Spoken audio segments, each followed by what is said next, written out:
Bonjour à tous, bienvenue au Club Emploi proposé par Cadre Emploi et le Figaro Économie.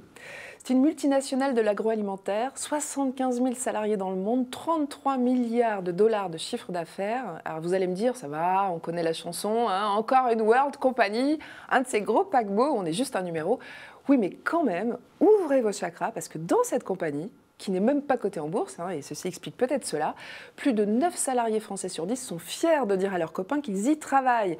Et ils disent que leur emploi a du sens, qu'on y est même traité équitablement, et même quand on est une fille, qu'on y donne beaucoup de responsabilités, bref, que Mars en France est une entreprise où il fait bon travailler. D'ailleurs, ces 6 entités françaises viennent de décrocher la 2e place au classement de l'Institut Great Place to Work cette année.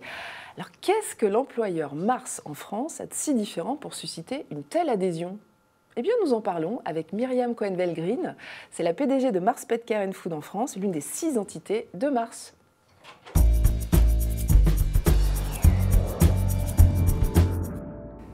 Myriam Cohen-Belgreen, bonjour.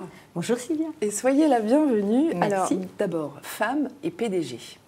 Alors, on va arrêter les clichés. Hein. Je m'engage ici solennellement à ne pas vous poser de questions que je n'aurais pas posées à un homme. Ça vous va ? Ça me paraît un bon début. Alors vous, en contrepartie, est-ce que vous engagez à répondre, mais sans langue de bois d'entreprise ? Alors écoutez, je vais dire, la langue de bois, c'est pas mon registre. Bon. Donc on va voir, vous me direz à la fin. Ça tombe bien. Quand on évoque l'entreprise Mars, on pense d'abord à ces barres chocolatées qui accompagnent nos journées, hein, comme vous allez sans doute citer des marques tout à l'heure. Mais on ne pense pas forcément aux aliments pour animaux. Et pourtant, c'est la première activité du groupe, si je ne m'abuse. Absolument. Mars fait 6 activités. Hein. En France, on connaît surtout la barre Mars et les chocolats, mais on fait aussi beaucoup d'aliments pour les animaux avec Pédigré, Whiskas. On fait aussi du riz, ce qu'on sait moins, Uncle Ben's. On fait des chewing-gums avec Ridley. Donc voilà, un éventail assez large et effectivement le pet care, comme on appelle ça chez nous, est la première activité du groupe. Voilà, ce qu'on méconnaît. Alors je le disais, Mars est second au Great Place to Work. C'est une grande fierté pour nous. Oui, et pour la 2e fois d'ailleurs. On va le voir parce qu'on va passer des images. Quand vous avez reçu la récompense sur scène, vous étiez nombreux sur scène, hein, je m'en souviens.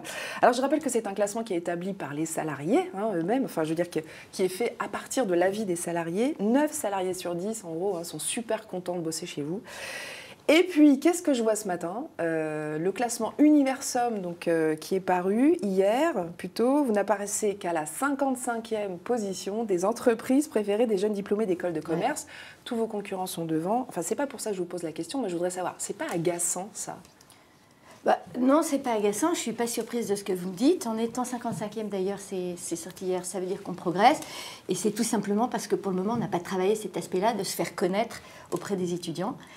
La focalisation qu'on avait, c'était comment faire que notre entreprise soit un endroit où il fait bon travailler. Mais vous êtes présent sur les campus quand même, très peu, il y a très peu de campus sur lesquels on est présent. Je crois qu'on visite 7 écoles. Donc évidemment, quand on regarde le score global, le score n'est pas très élevé. Mais ce qui est sûr, c'est qu'on est en train de s'organiser pour faire savoir ce qu'on fait. Un peu comme, parce que je veux revenir sur Great Place to Work, avant on faisait Great Place to Work comme M. Jourdain, sans le dire. Hein. Quand on a fait le questionnaire pour la première fois, on est allé directement 4e du classement. Maintenant, ça fait 5 fois qu'on est dans le top 5, ça fait 2 fois qu'on est numéro 2. On n'a pas attendu le classement pour être une entreprise où il fait bon travailler. La même chose va se produire auprès des étudiants. On va faire savoir qui on est et rendez-vous dans 10 ans, on en reparlera. Qu'est-ce que les jeunes méconnaissent vraiment chez Mars ? Qu'est-ce qu'ils devraient savoir, qui ressort dans ce classement Great Place to Work et qu'ils ne savent pas ? Alors, premièrement, que chez Mars, on est une boîte qui a des valeurs et qui a un projet qui donne du sens. Et d'ailleurs, quand vous regardez les résultats de Great Place to Work, c'est vraiment quelque chose qui ressort très fortement. C'est lié à ce qu'on est, c'est-à-dire qu'on a une entreprise familiale, privée, non cotée en bourse, qui a des stratégies sur le long terme et qui a une vision liée à son fondateur, qui est une vision magnifique, qui a été écrite dans les années 50 et qui consiste à dire qu'une entreprise n'est pas là pour rémunérer juste le capital, elle est là pour créer une mutualité de bénéfices pour l'ensemble des parties prenantes. Une mutualité de bénéfices. Voilà. Ça veut dire les fournisseurs, les clients, mais aussi les salariés qui sont au cœur et qui doivent participer à la richesse qui est créée. Comment vous les appelez, vos salariés ? On les appelle des associés. Non, tout un symbole. Oui, mais c'est bizarre, parce que les associés, c'est ceux qui sont associés au capital. Oui, mais là, ils sont associés. Ils ont des parts du capital. capital? Ils n'ont pas forcément des parts du capital partout. Il y a un peu de participation en France, mais ils sont associés à la stratégie de l'entreprise. On leur demande d'être complètement partie prenante. Et d'ailleurs, pour illustrer ce propos, qui fait que finalement les hommes sont au centre, et à mon avis, c'est un des éléments qui explique pourquoi on arrive à créer un espace où il fait beau vivre, c'est que les dirigeants de l'entreprise, ils ne sont pas évalués seulement sur les performances économiques de l'entreprise. Ils sont aussi évalués sur leur capacité à engager leurs salariés. Mais ça compte dans leur rémunération? Ça compte dans la rémunération, parce que l'évaluation annuelle qui dépend de laquelle dépendent les augmentations évalue ça. Et puis dans les promotions surtout, c'est-à-dire que chez Mars, on promeut des gens qui sont capables d'engager et de mettre les hommes au centre. D'accord. Ça, c'est très important. Et alors, est-ce que ça se voit? Est-ce que les dirigeants sont accessibles au quotidien, par exemple, si je veux parler Oui, le boss est dans l'open space avec tout le comité de direction.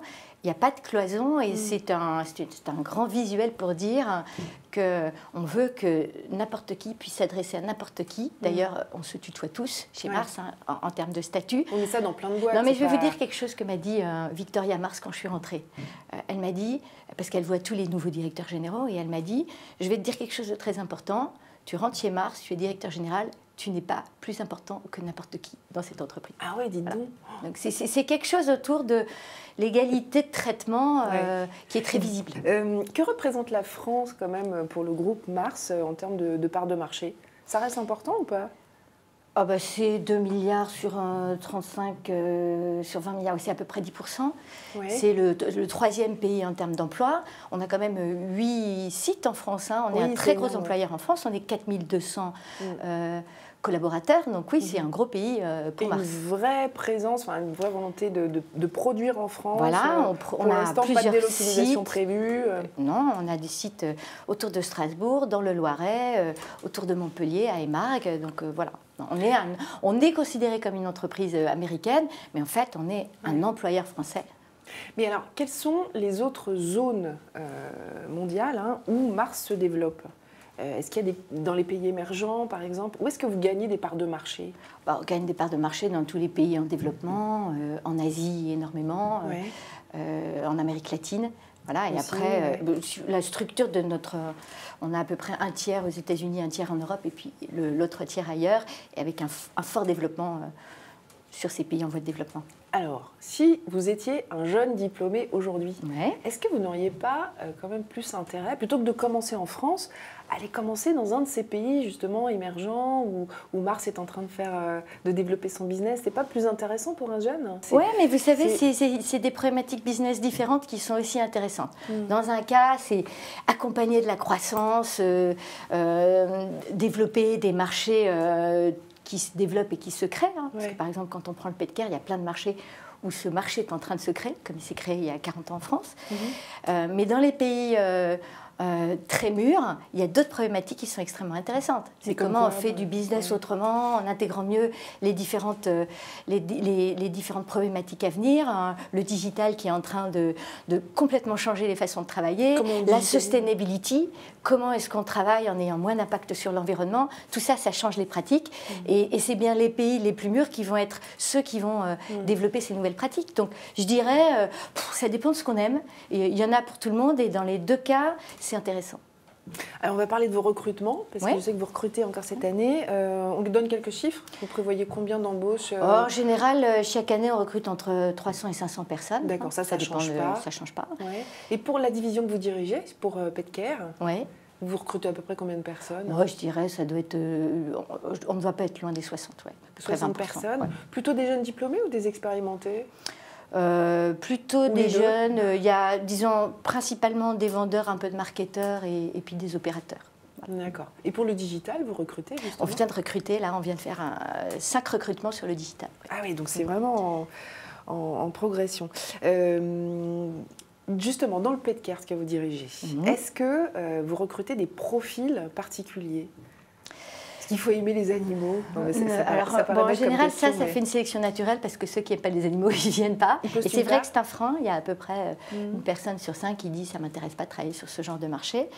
Après, la première des choses, c'est comme je vous l'expliquais, nous on est une boîte qui est vraiment guidée par des valeurs. Et ça ne se négocie pas les valeurs. C'est des valeurs qui sont des valeurs un peu humanistes. Donc c'est quelque chose qui se voit dans le discours. Et puis en dehors de ça, j'ai envie de dire, il n'y a pas de critères. Ce qu'on cherche, c'est des gens qui sont curieux, qui aiment apprendre, qui sont dans une logique qui sont dynamiques, qui prennent des initiatives, parce que c'est quelque chose que je n'ai pas dit, mais qui est très important chez nous, c'est qu'au-delà de... Il y a un projet, il est magnifique, on adhère à ce projet ou pas, il y a aussi le qu'est-ce qu'il y a pour moi dans cette entreprise. Et ce qu'il y a pour moi dans cette entreprise, c'est qu'on donne beaucoup de responsabilités. C'est-à-dire qu'à un poste égal chez Mars par rapport à ailleurs, on a probablement beaucoup plus de responsabilités parce que ça fait partie vraiment de nos credos. Mais donc on accompagne après, hein, on met beaucoup de budget dans le développement, dans la formation, on investit 2 fois plus que l'obligation légale. Et aussi on a une culture d'accompagnement, de feedback au quotidien qui est très importante et qui permet de développer les gens. Mais c'est ça qui rend vos salariés si euphoriques. Enfin, ils étaient venus à je ne sais combien la dernière fois. Ouais. Enfin, au moment oui, où je sais, vous avez parlé d'une meute, si je me souviens bien. Vous êtes montés en meute sur la scène. On était très fiers quand même. Ouais. Mais enfin, vous voyez, c'est un rêve de DRH, ça, d'avoir des gens aussi engagés. Ouais. Qu'est-ce que vous faites au quotidien? Vous leur offrez des cadeaux aussi? Ils ont des barres chocolatées toute la journée, ils sont non, mais c'est vrai qu'on a une culture de la célébration. Au-delà de donner du sens, donner des responsabilités qui permettent d'être fier de son travail, et aussi de l'équité de traitement. Ça, c'est vraiment les 3 piliers. Au-delà de ça, on est aussi dans une culture de célébration. Il y a vachement de fêtes chez nous, les anniversaires. On a des barbecues, des Noëls. Il y a n'importe qui a envie de célébrer quelque chose a la possibilité. Il y a un grand patio et ils peuvent organiser des célébrations. Voilà. Donc, il y a une culture de la fête et voilà. Ce qui fait que ça doit rendre les gens heureux, il n'y a pas à dire. Alors, j'en profite, vous êtes aussi auteur de romans. Une PDG. Je l'attendais. Voilà, vous êtes auteur de romans, c'est quand même assez insolite. Le dernier, il est paru quand? Il y a longtemps, en 2002. Oui, c'est ce que j'avais vu. Hein. Le dernier titre, c'était Mère. Mère, voilà. Donc c'est autour de l'enfance et de la maternité. Est-ce que vous pensez que ce que vous vivez aujourd'hui à votre poste, ça pourrait être matière à fiction? Absolument. Et vous êtes en train d'écrire quelque chose là-dessus ou pas? Non, je suis en train d'écrire quelque chose qui n'a rien à voir. C'est juste que ce n'est pas ce qui me porte. Mais tout à fait, tout est matière à fiction. Merci beaucoup, Myriam Cohen-Melgreen, d'être venue sur ce plateau et de nous avoir parlé de Mars, donc de toutes les entités de Mars, même si vous représentez essentiellement Pet Care and Food, c'est comme ça qu'on dit. Vous pouvez retrouver cette interview sur nos pages réseaux sociaux, sur nos sites bien entendu, réagir, poser des questions, n'hésitez pas. À très bientôt.